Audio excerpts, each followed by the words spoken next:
Hey, hey, hey, happy Wargame Wednesday. Come on in, pull up a chair. The Daily Dope is in the air.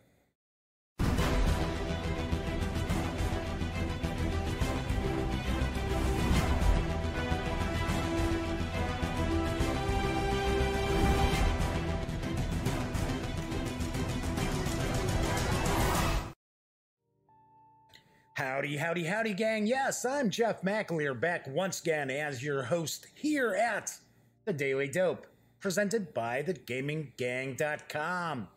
Welcome aboard. Today is Wednesday, January 9th, 2019.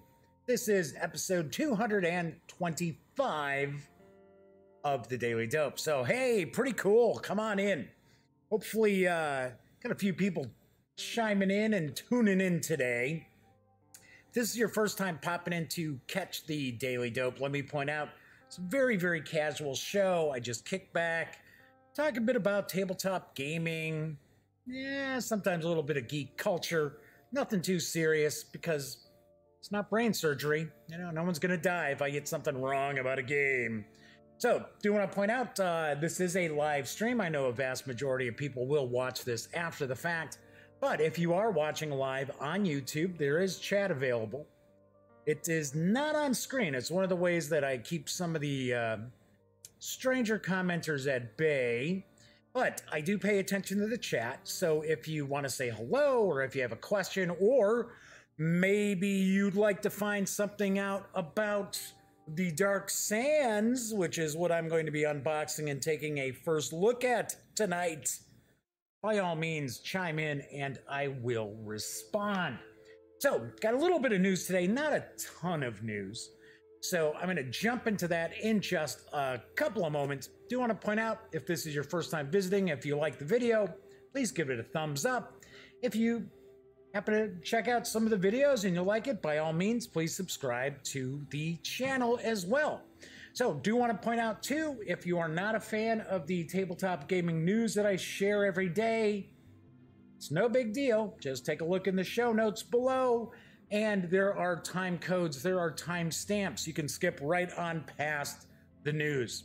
Okay, that being said, let's hop on into the news, because Newcomers Lost Treasure Games has a fantasy-themed card game that's arriving this spring.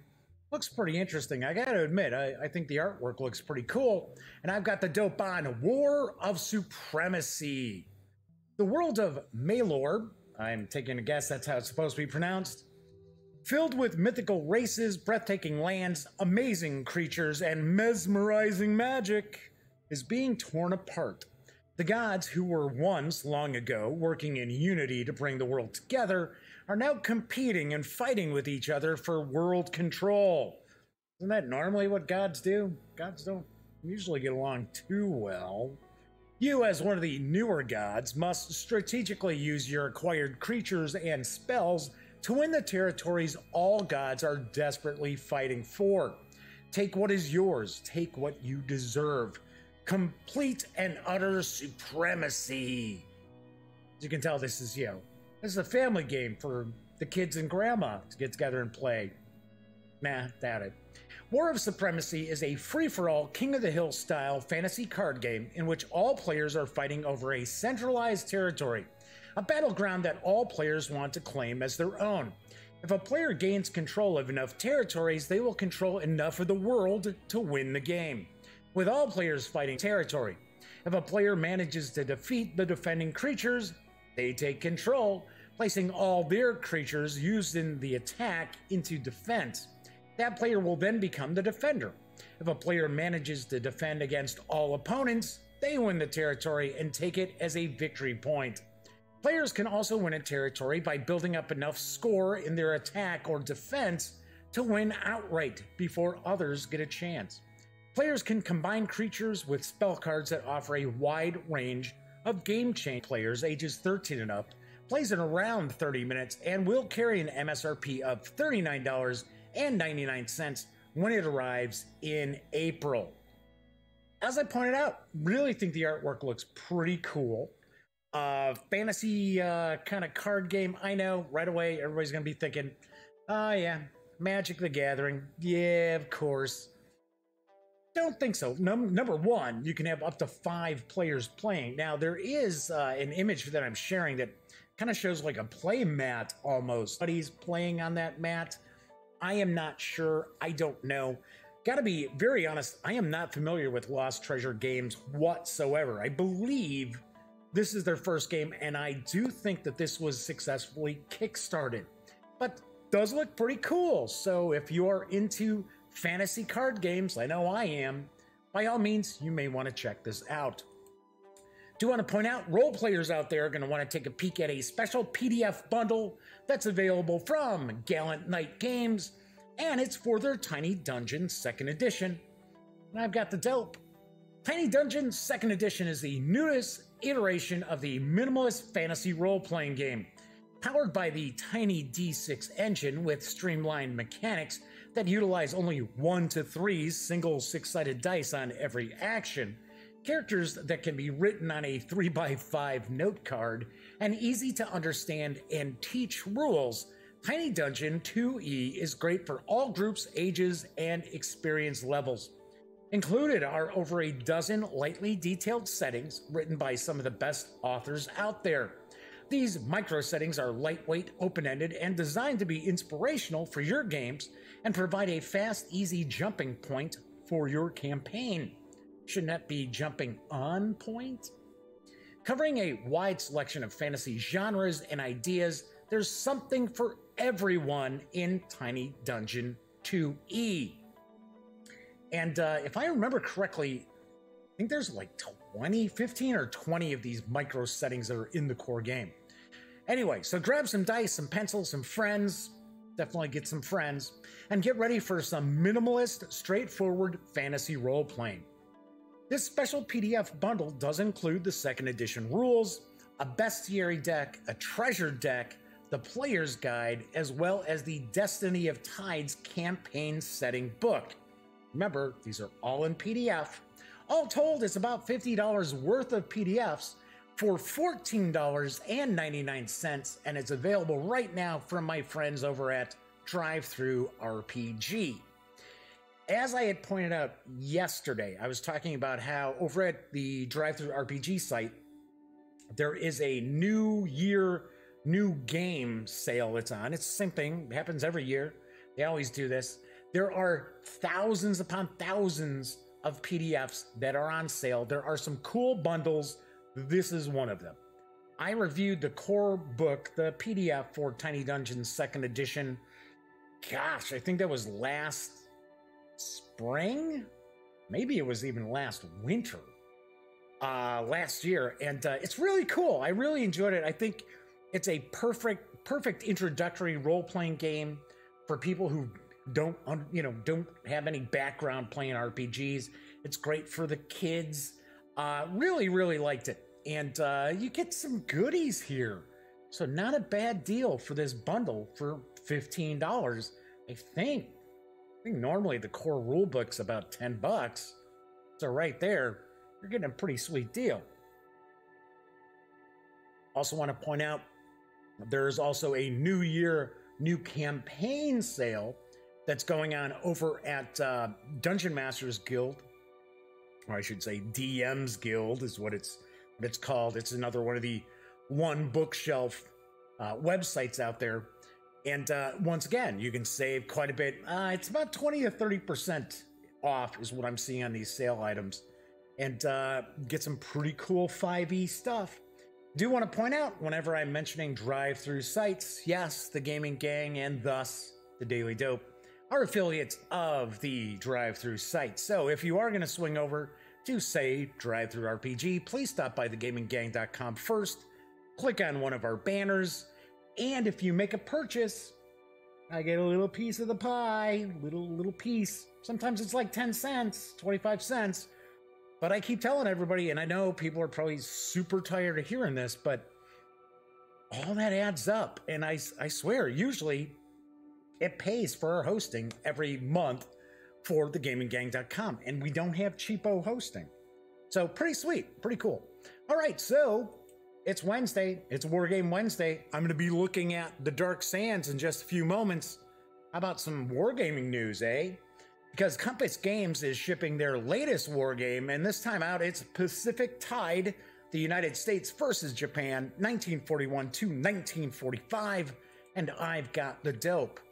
Pacific Tide, the United States versus Japan, 1941 to 45, just said that, is a compact strategic level game covering the struggle between the United States, including some Commonwealth forces, and Japan in World War II by game designer Gregory M. Smith.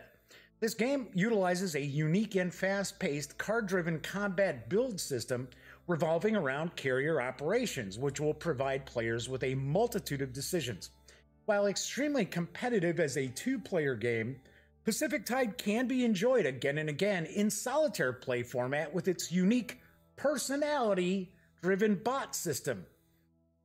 What kind of personality might that be? Despite the strategic level of the game, there are operational and even tactical nuances, as players must decide when and how to commit their carrier forces, land-based, air, and even their intelligence assets. To a degree, the Japanese player is racing against the clock. The quality of his pilots degrades over time, and starting in 1943, he also loses the strategic initiative as he becomes the second player. The US player is also fighting the clock, as he cannot sit back and take a relaxed approach to defeating Japan. If he doesn't win by 1945, he doesn't win at all. Tension builds as both sides race toward decisive carrier battles and seizure of key geographical objectives. Card-based combat build system is a different take on the normal event operations points-driven systems. Separate card decks are provided for the US and Japanese player. Each year, the players receive that year's cards for free, but must use build points to repurchase older cards. This will cause the player a few agonizing moments, as he typically cannot afford to rebuy every card he needs, or thinks he needs. Players must also decide which aspect of cards to use. Many have multiple but exclusive uses, such as do A or do B.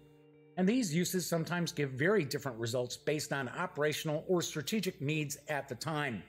To help ensure a tense and dynamic game, the system forces players to make many choices and decisions throughout play.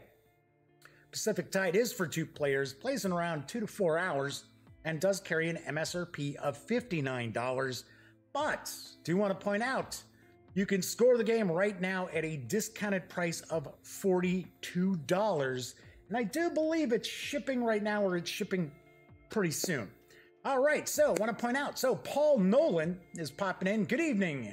How are your holidays? Did I get that long weekend? Yes, Paul, I did. I took that long weekend.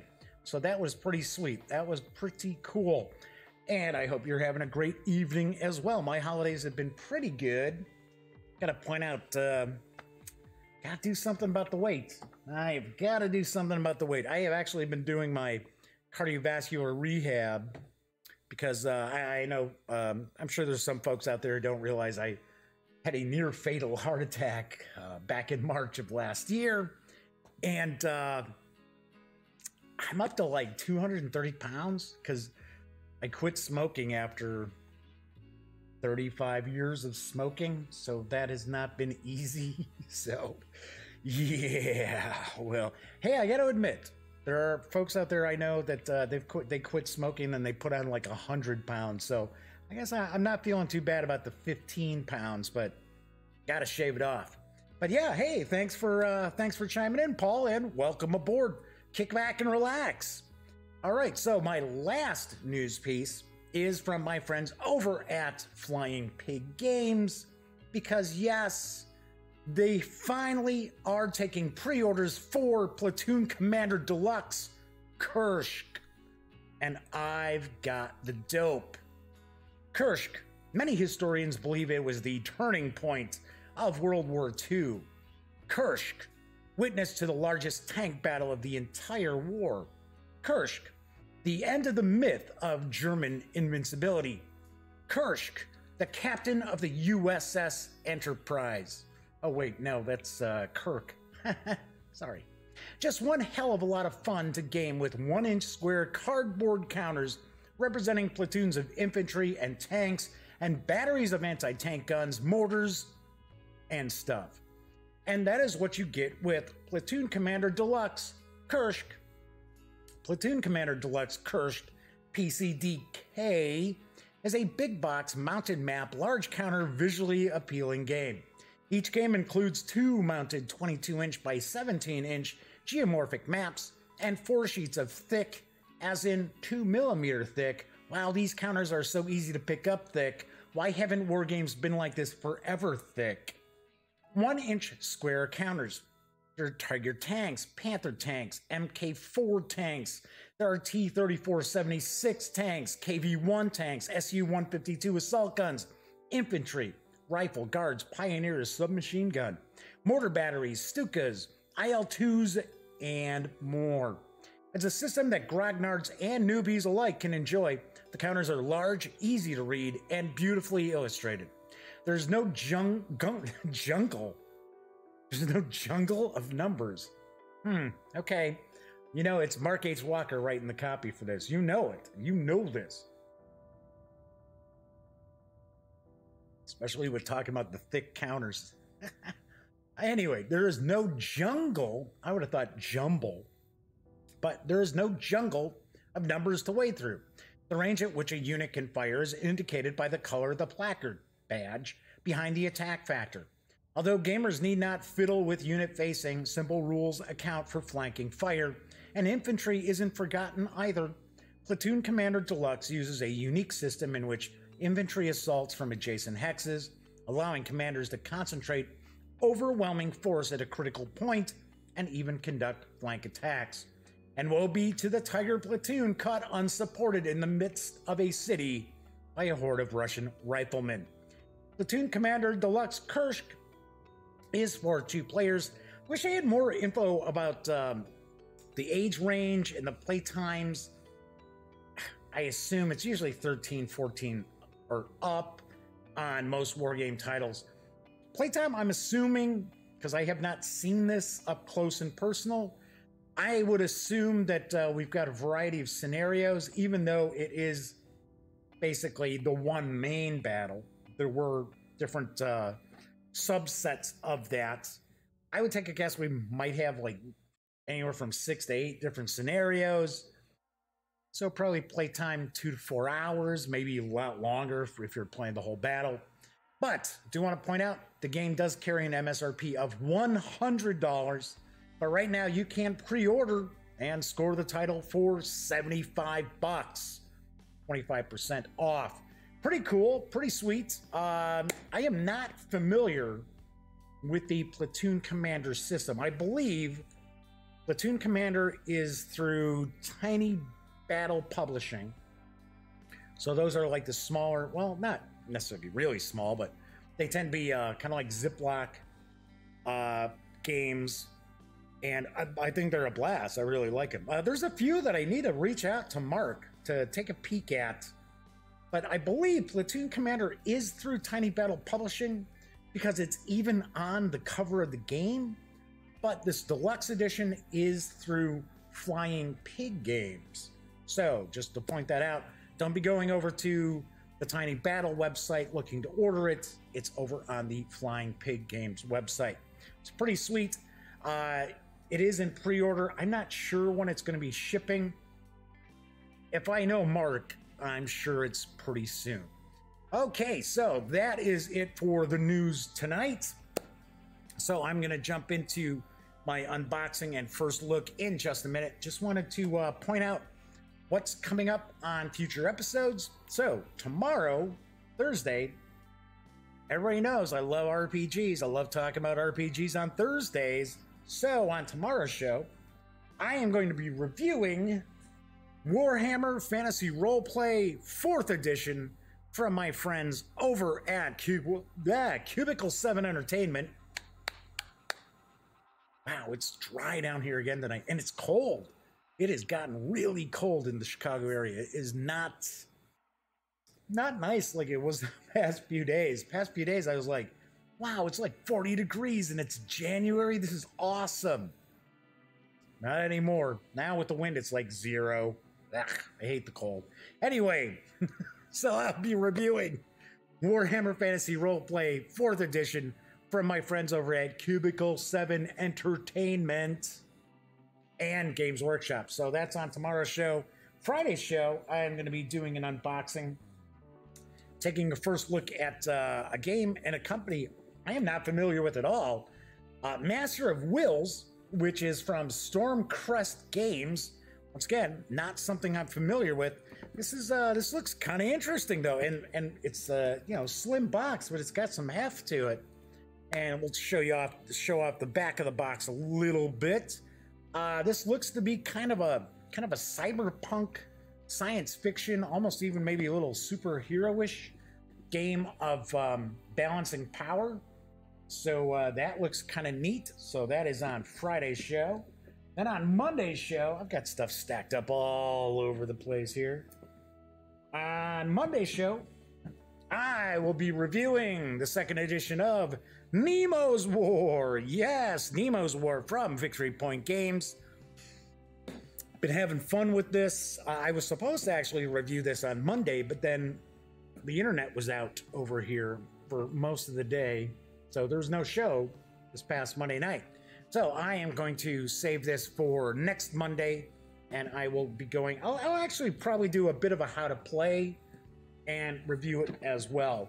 And I have to point out, I'm one of the few people out there that actually reviewed the first edition from Victory Point Games way back in 2011, 2010, back when Victory Point Games mainly were kind of doing desktop publishing kind of stuff, but really fun games.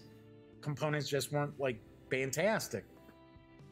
But hey, I enjoyed it then, and give you a hint, I enjoy it now. So that is what's coming up on the next few episodes of the Daily Dope. So let's jump on in, because I know there are people who are going to be checking this out because they want to see the Dark Sands from GMT Games. It's designed by Ted S. Racier. I think it's Racier. I'm not positive. I don't think it's Racer. I think it's Ted Racier. With artwork and graphic design provided by Charles Kibler, Roger B. McGowan, and Mark Simonich. I'm 99.9% positive I got those names correct. The game is for 2 players. There is solitaire suitability, I do want to point out. It's for ages 14 and up. Playtime, I'm not positive. Let's see what we got on the back here. Does not say. No wonder. Couldn't track it down. But I'm going to take a stab. We're probably looking at maybe 2 to 6 hours, depending on the scenarios and that. It is available right now, so you can grab the Dark Sands for an MSRP of $55. All right, so let's swing on over to the other camera. Got it right here. I have been hearing some pretty good things about the Dark Sands. It's supposed to be a good one, I guess I'll say. If I remember right, okay, so here's to point something out that I don't know if a lot of people realize this. When I do an unboxing, when I get games that show up, I don't crack them open. I normally don't even read like sell sheet info outside of, oh, hey, it's for ages whatever, playtime is whatever.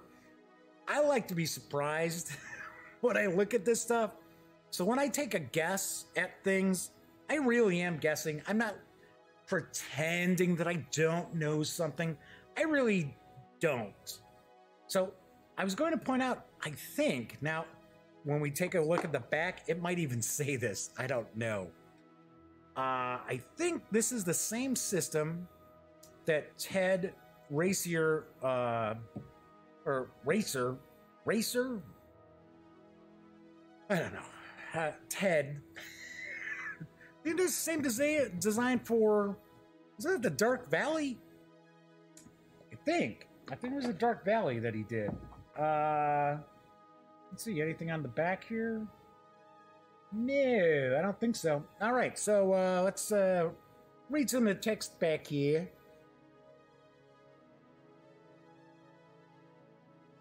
The North African campaign in Egypt and Libya from December 1940 to December 1942 was a chaotic war of maneuver that swept back and forth between El Aghera and El Alamein. Major operations such as Compass, Sunflower, Crusader, and Ghazala were all dominated by mobile combat. At El Alamein in late 1942, the combat is better described as trench warfare, where the influx of Allied forces finally defeated the Axis. The Dark Sands is a chit-driven, operational-level ground combat game covering this period of the North Africa campaign. Logistics is abstracted into the chit system and turn-link. Combat support, such as naval, air, anti-tank, and artillery, are represented by assets that can be assigned to individual combats. Each of the four scenarios can, there you go, four scenarios. Each of the four scenarios can be played alone or used as the starting point for the campaign game. Can you recreate O'Connor's victory in Compass, reach Halfya Pass as Rommel and Sunflower, stop the British in Crusader, or reach El Alamein before the British dig in after Gonzala? All right, so it is a 4 complexity on GMT's 1 to 9 scale. Personally, I usually point out the, in my opinion, I think the complexity is usually a little low. I usually bump it up 1. Let's see. So, hey, Lead Magnet's popping in. He designed Paths of Glory. Oh, that's right. That is correct. He did. He did do Paths of Glory, which is a pretty epic World War I game. Very cool. Very cool. All right, so let's get the shrink off of here. Actually, I should have taken the shrink off while I was reading that, but it didn't look like we were getting much glare. All right, so I want to point out that this is a pretty light box. This is not a real thick box. It's not one of the real deep GMT boxes, which actually I don't think GMT boxes are that deep. They're about about twice this in depth. But do want to also point out that this game carries a $55 MSRP. It's not one of the pricier titles out there. I can tell it's got a paper map, so I can point that out right away just from the weight. All right, so we've got the usual, hey, thanks for ordering. We checked this out, make sure that everything's okay. Got a couple of 6-sided dice. Look at that, a 10. Yeah, that's right. Got the rules of play, so let's take a look at the rules of play. Very thin as far as the rule book. I was expecting something a little thicker. All right, so let's take a peek here. I'm going to take a guess we might not be seeing a ton of illustrations because of the length of this rule book. So we got an introduction talking about the game components. As far as the counters and the art style, looks kind of traditional hex and counter kind of war game, but that doesn't mean that that's necessarily the case. Just by taking a look at the counters and that's kind of the vibe I get, but that doesn't necessarily always mean that it's just going to be something that's like straight out of the old SS or SPI days. I almost said SSI. That was a computer game company. All right, other game terms and abbreviations. Setup, how to win. That's always important. Terrain effects, unit stacking. Zones of control, rail lines, logistics, headquarters, combat units. So got panzers and tanks, armored cars, infantry, divisional formations, Allied assault doctrine. Talking about the assets. So you got air, naval, artillery, Axis anti-tank guns, garrisons. Got forts. Unit placement, sequence of play, replacements phase, the action phase, movement action, combat action, logistics action, reinforcements, end of the phase activities. All right, so interestingly enough, we see kind of interesting that the game doesn't actually lead off. The game rules here don't lead off with kind of the how to play. It just kind of tells you about different aspects of the game, and then gets into the different phases of the game. All right, so we've got the rule book. What was that? 15 pages. Oh, no, actually 20 pages. There we go. 20-page rulebook. Should have a couple of player aids. Actually, we've got 3. So what we got here? Okay, so we've got action shit availability charts. And then talking about action shit descriptions. So it seems like these are kind of almost like events. Because it's showing Tobruk Falls for the British as well as the Germans. Or maybe this is where you actually add these chits into an opaque container. Oh, cool. All right, so we got that. Then we've got a couple of player aids, one for each player. So we've got the combat result tables, DRMs. Here's our sequence of play, terrain effects, which, you know, kind of funny. You'd think, oh, well, it's all in the desert, right? So how much terrain can there possibly be? Quite a few terrain types. We've got those. Looks like we've got a couple of punch boards of counters. Pretty good thickness on these counters. So we're seeing the various different forces here. So I'm guessing that we're looking at German and Italian troops. And then, of course, we should have British and American forces. Let's say mainly British, though. All right, so got the first counter sheet. Dual-sided, of course. Just like so. Pretty sweet. Pretty nice. All right, and then we've got, looks like these are more informational counters than anything else. Markers. Various different markers. Oh, looks like we've got some command markers there. So you got 4 British commanders, and then you got Rommel. It's basically what you're gonna get there. All right, and dual-sided as well.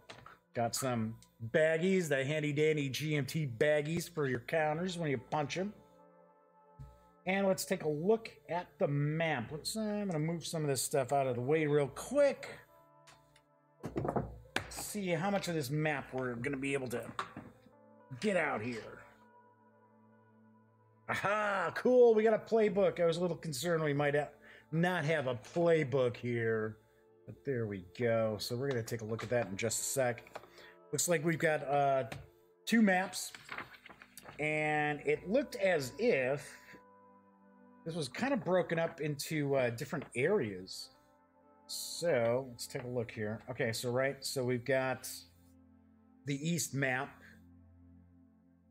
down here. El Alameins here. So we've got an east map. We've got VP track, rail advance table, disruption table.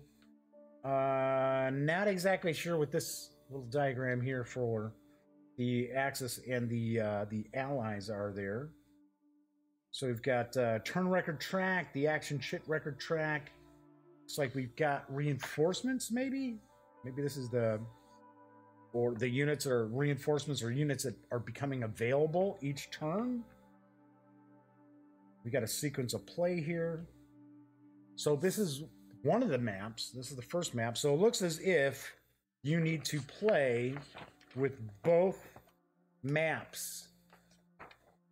So you're going to need a good amount of space at the table here because this map is actually a panel larger than the second map.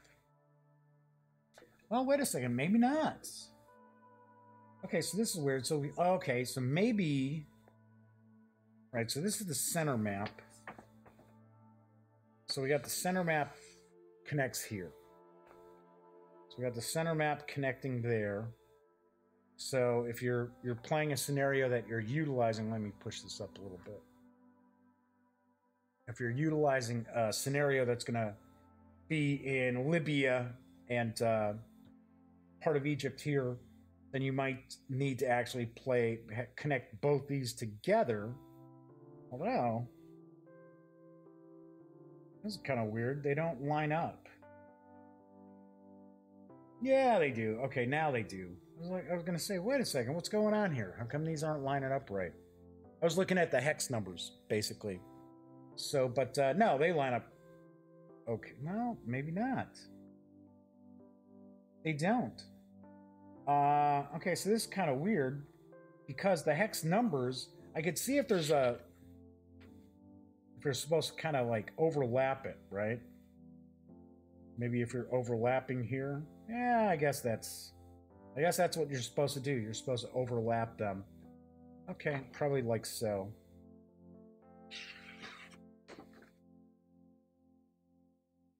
Yeah, that's what you're doing here. That's how you're going to put it together.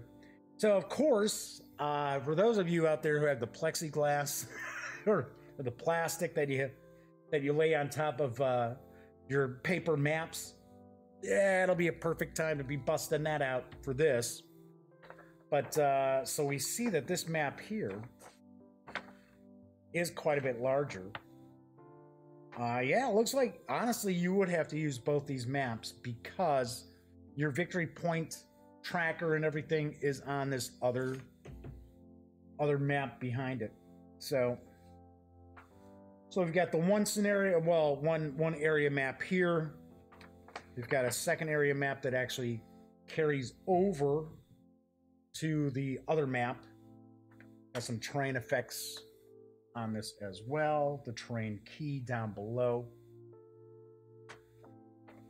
Here we've got Tobruk bypass road status, railway completed, available assets for the Axis, rebuildable units for the Axis. All right, so we've got those two. So as I mentioned, you're going to need a good amount of space at the table to bust this out. So there we go. We've got the maps, and we also have the playbook. And I always dig the GMT playbooks. In fact, and I've said this a few times before, when I usually bust out a GMT game, the first thing I read is actually the playbook as opposed to the actual rule book, because that way I can get an idea. I can see how the game kind of plays, get some good examples of turns and things like that. And then I can jump into the rule book and start kind of digging into that. So we've got the different scenarios in here. I believe, don't we see there were 4 scenarios? So we've got Compass, we've got Sunflower, we've got Crusader, and we've got Gonzalo. So those are the 4 operations. Those are the 4 scenarios. So of course it's telling us about the setup. What are the units that you're going to utilize? What are the available assets for each of the players? Then it talks about the victory conditions. That's pretty much standard. Here in Crusader, we're getting some optional rules, or I should say optional conditions, maybe. So dash to the wire. And then we got Gonzalo there. We should have some designer notes, probably, an example of play. Okay, so zone of control effects summary. All right, order, is this order of battle? No, wait, OOS summary. Okay. Out of supply? It's got to be out of supply. Yeah, especially if we're talking about Rommel and that. Yeah, it's got to be out of supply. Markers. Extended example of play. There we go. Figured we'd see one of these. Going through a couple of game turns here. It's talking about the chip pulls. All right, and then we got the designer notes. So, and that is the playbook that we've got for the Dark Sands. So we've got the really big paper maps that together are going to be a pretty good size. We've got the 2 punch boards of counters. We've got the 2 player aids, as well as the action charts, which is 2 sides there. We've got the playbook. We've got the rules of play, the GMT baggies, and of course our little, hey, thanks for picking this game up. And that's what we find when we take everything from the Dark Sands, War in North Africa, 1940 to 42, outside the box. So I do want to point out, probably going to take me a little bit of time to get a review done of this. The more traditional looking war games, I have a harder time getting the gang. Like, it's usually my nephew Cameron. Sometimes he doesn't have a great time wrapping his head around some more complex, kind of traditional war game sort of things. Mechanics and aspects of games and stuff. Not always, but sometimes. And the thing is, I don't like to do like reviews based on me playing solitaire because that don't work.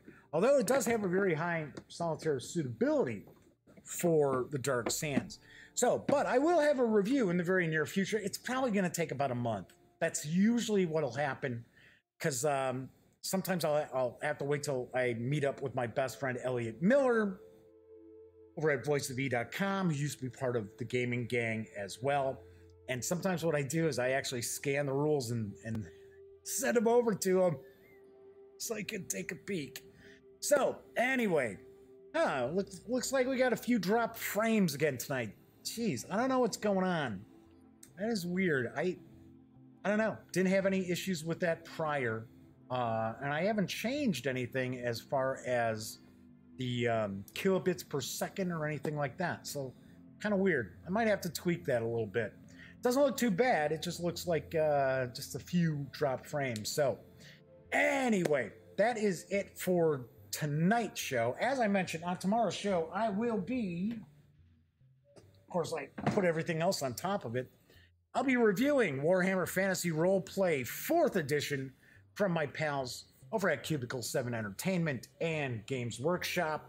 So if you dig RPGs, and this is a classic, this is a take on a classic, by all means, pop in tomorrow to check it out.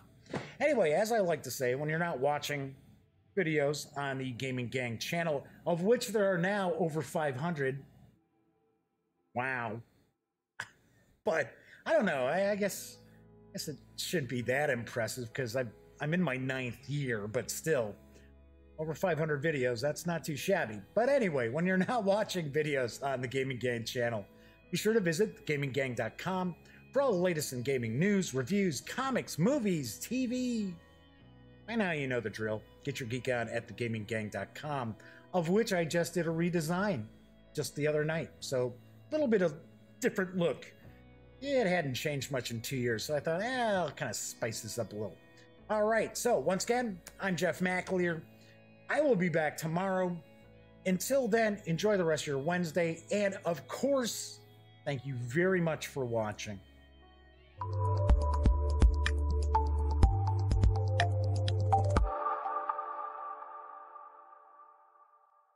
Thanks again for watching The Daily Dope, presented by The Gaming Gang. If you like this episode, be sure to give it a quick thumbs up. And if you dig the channel, please subscribe. If you'd like to check out our previous episode, click right here. And if you want to check out a somewhat randomly selected episode, give a click right down here. It'll be like opening a box of Cracker Jacks. You just don't know what you'll get. Once again, thanks for watching, and I'm Jeff McAleer.